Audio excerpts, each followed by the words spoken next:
Let's stay on Freaky Tales. You say you name a bunch of men, and you say my billionaire nigga that stay on an island used to tell me take that while he fucked me for hours. Now we know who that is. That's Diddy. In light of everything that has transpired, why weren't you afraid to still say that? Because I think that I should be able to express myself.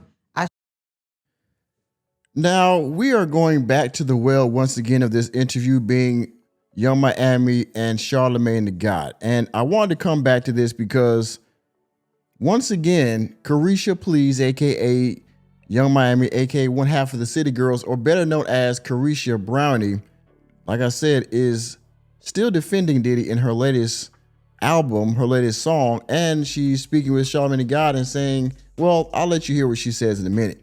But this is part for the chorus for Young Miami. If you remember 3 years ago, I'm sure Pepperidge Farm remembers. Pepperidge Farm remembers. That Trina and Young Miami was on the Caresha Please podcast. And they were talking about things that they like to do in the bedroom. And Caresha said that there's one thing that she likes to do with Diddy, and it has something to do with getting showered on, if you know what I mean. And most of you saw this, so you know what I'm talking about, okay? We'll leave it right there. I like that. You will also remember during the Diddy trial, Young Miami wrote a letter in defense of Sean Combs. As you can see here, United States versus Sean Combs. This was 2025, 9/22. And I'll leave you with this one line that she got roasted for, okay? This is per DJ Academic's X page. And it reads something like this. In my personal experience, Sean is not a danger or a threat to the community. She said he's not a threat to the community. Where is my sound effect? Are you sure about that? You sure about that? Says Sean is not a danger or a threat to the community. He is a man of God. What? It's an evil world we live in. Yes. You're stupid. Someone who uplifts, supports, and inspires those around him to be better mentally, physically, and spiritually. At the bottom it says, I truly believe that he belongs at home with his family, the people who mean the most to him, and who will continue to be his greatest source of purpose and strength. Judge, that's a good man. Enemy spotted. Thank you, Caresha Brownlee. I'm sorry, Caresha Brownlee. I mispronounced that earlier. Caresha Brownlee, aka Young Miami. And that brings me back to this interview with her and Charlamagne. Now, she's going to continue on to talk about how she's going to express or explain her personal experience with Diddy versus what the courts and everybody else that were victims of Diddy said about him.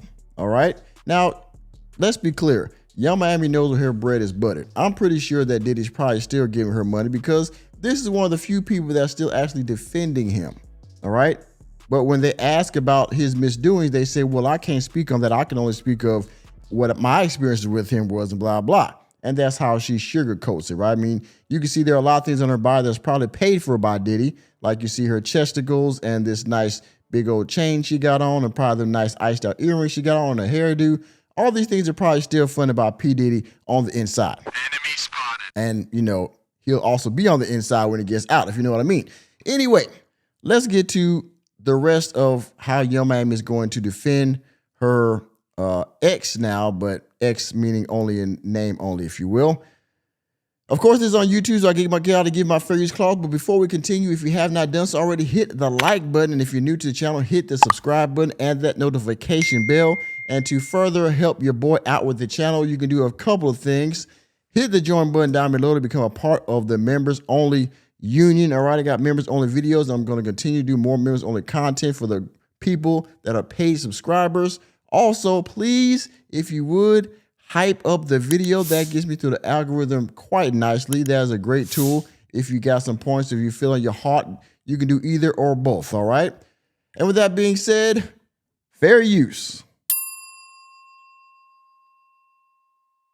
We know who that is. That's Diddy. In light of everything that has transpired, why weren't you afraid to still say that? Because I think that I should be able to express myself. I should be able to say my life experiences. I don't feel like I should be silenced or I can't speak on anything or I should be scared because I just was in a relationship with somebody. You was in a relationship with somebody. You know that there were, well, if you didn't hear about this, that there were rumors that Young Miami was helping Sean Combs transport substances across state lines for some of the women that he was messing with. Young Miami knew this while she was dating him until they broke up right before the trial, by the way, or right before the lawsuit, I would say. She knew what was going on with Diddy, but she didn't care because she's young, aka Young Miami, and she was reaping heavy benefits from being with this man. She was seen on red carpets with him. They were going on trips together. Of course, I believe he was bankrolling her albums and whatever ventures that she had. Diddy was behind her 100%. And if you read the letter, I'll leave a link to it in the description box. She was talking about how he's helped her financially and helped her motivation and all these kind of great, wonderful things. So to her, he was, the best thing since sliced bread, right? She was probably the best ninja she ever been with. Of course, she's not going to go against that, right? And what we had wasn't a crime or it was wrong. So it's like, I'm expressing myself. It's music. It's my music. It's my time to tell my story, and I want to have fun. I'm going to do that. When someone, you were connected to becomes the center of serious allegations and legal issues, how do you reconcile the person you knew with the headlines everybody else sees? I think in life, you always get put in something or a situation where you gotta make a life decision, and you gotta look back and say, like, what makes sense for me right now? What makes sense for her right now? Let me tell you where it is. She has not one time talked down or had any type of explanation or opinion about what he did, because he just asked it. Well, what do you say about, the person you saw versus the allegation? Now, she could easily say, you know what, I feel bad for, the victims. I didn't experience that myself when I was with him, but I'm not going to discount the victims' experiences as well. You could say something like that, right? Which would say that, you know what, I experienced the good side, Diddy. Meanwhile, the other victims experienced the bad side, and I'm sorry for that, right? But no, she's not going to say anything bad about Diddy at all, which is nasty work. Like, I can love this person, but I can love this person from a distance. Or, I can have a relationship with this person, but maybe I got to come back. She said that she can love him from a distance. Enemy spotted. It. Like, maybe I got to come back around. And I think that was one of those situations. You wrote a letter vouching for Diddy's character. And a lot of people were upset because they was like, how could she do that after seeing the video with Cassie? A lot of people wanted to know why you decided to still write that letter. I think I wrote a letter for a change, man. I think that the man that I met and that I experienced was changed. I'm not. She said that she wrote that for a changed man. The same man that when the lawsuit first hit between him and Cassie, he went on the record on national television and said, I did not do this. This was not me. Okay? I never touched this woman. And then the video the next day, the hotel footage comes out on CNN. It was breaking news. Seeing this man running down Cassie in the middle of the hall with a towel wrapped around his ass. Enemy spotted. Putting paws on this woman in front of the elevator, in front of the world is seeing all these cameras. And we know that he paid people to get this video, but somebody still had a copy and it got out at the worst possible time. And then he had to come back on the humble the next day, looking like a crackhead in front of TV, like he's in front of a yoga studio out there hanging with freaking what's his name out there in Bali. And he's out there like, that wasn't me. That was a horrible time in my life. And, I've grown from it. I went to counseling. I've done the work. And I'm just sorry that everybody's affected. And, I'm sorry that y'all had to see that side of me and all this bullshit. Huh? But Young Miami said I wrote that letter for a changed man. After hearing what he did to the rapper guy, I forgot his name, what he did to Kid Cudi, right? On Christmas Day with the presents in his house in the car.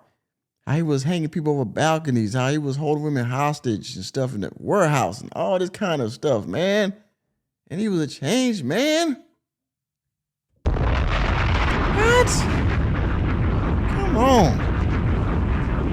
We know what's going on here, young man. We know what's going on here. You with that. But it's all good. It's all good. Not gonna justify some bullshit or like support some if I felt like that person was a change. And I felt like the person that I met was changed. It was a different experience. So that's why I wrote the letter. Do you think you owed like your fans an explanation? Or do you feel like your personal relationships are nobody's business but your own? I feel like both. I feel like as people that's supporting you, that's buying into you and that love you, you have to give them some type of, they gotta be able to connect with you. So I can't just be like, fuck y'all, this is my personal life, I don't owe y'all shit. It's half of me that do feel like they were at the end of the day being a real person. I feel like that door is open to them. Okay, you said you felt like the door was open, but have you actually, have you taken accountability for the fact that you wrote a letter to a man that's now in prison for next 4 years? I mean, he got a light sentence, to be honest with you, for the stuff he was charged with. I mean, but that's the law, right? And money talks. But you talking on both sides. You say, okay, well, you believe that your relationships are private, but you also feel like you owe your fans an explanation. But you really haven't explained it. You really just kind of danced over it and watered the hell out of your explanation. Well, that's what I experienced at the time. So I thought he was a changed man. But if we go by the timeline of your relationship, the time you were with him, he was still getting down like that. I mean, How do you reconcile supporting someone publicly when the court of public opinion is saying something completely different? Because if I meet you today, or if my time that I experience with you is one way, I can only judge that person that way. So it's just like, I can't speak to nothing that I don't know of. I can only speak to the person that I met. And if I met this person that changed my life, that helped me grow, that treated me like a queen, that made me believe in myself, it's like, that's what I know. And I feel like people can have opinions, but I can only judge a person off of what I know. I mean, in that respect, I mean, people knew Harvey Weinstein was nice, right? People knew that Bill Cosby was nice, right? People know that, what's that one guy that had the Netflix series? They said he was a nice guy to some people too, right? Huh? Even though he will have people in his raggedy apartment, melt them down in barrels of acid. I mean, what are we talking about here? Two things can be true at the same time, young man. I mean, you could have met this guy and he was a really nice, cool dude at one point. At the same time, he was doing horrible things to people, all right? And so you can't, oh my goodness. Yes, you met him and he was doing great things for you. At the same time, he was doing really, really bad things to other people. And you have to acknowledge both.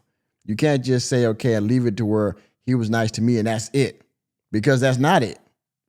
And there's evidence to show what he was doing. Just like with everybody else I named. There's evidence to say he was nice to these people for whatever reason in his mind. And he was a complete danger, psychopath as other people for whatever reason. And you have to acknowledge both. It happens to what I experienced. Like, I can't speak on nothing that I never was a part of, that I never knew. Like, I can Stop the cap I was never a part of. Highly questionable.